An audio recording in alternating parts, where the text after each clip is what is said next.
Hi, I am Sarita, the founder and director of the Resilient Journeys. A lot of my clients ask me about where do they come and live when they come to Australia? Where there is no one single answer. In fact, in Australia, some migrants, and I think a lot of them actually like to congregate together where most of their ethnic communities live. But unfortunately, most of them who come from overseas or new migrants end up staying sort of in outer suburbs, which is great if you want to be together with your own communities, like, for example, Indian communities with their Indian community people, or the Lebanese with the Lebanese, Vietnamese, and that sort of stuff.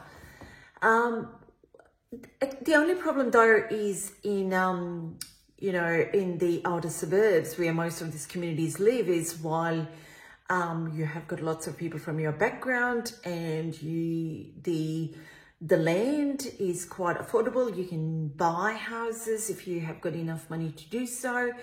You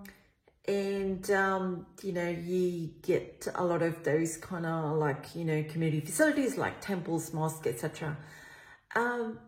The problem though is most of the jobs actually in Australia are in the central cities. So which means that your commute to your job may be quite far. And that actually means that a lot of migrants end up taking on jobs which are below their qualifications, etc.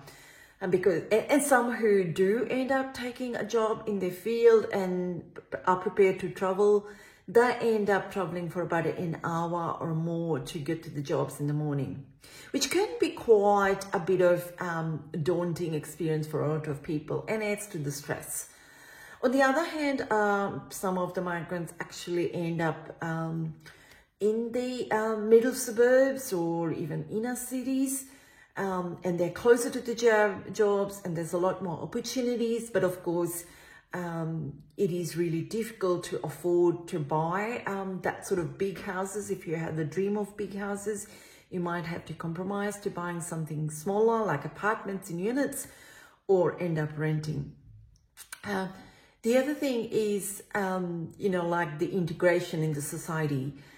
I find it from my own personal experience when I migrated, and this is like going 30 years ago, I actually lived closer to the city, and that helped me integrate quite well with the broader society. But then of course I missed a lot of the opportunity that I would have got if I lived in the bigger community.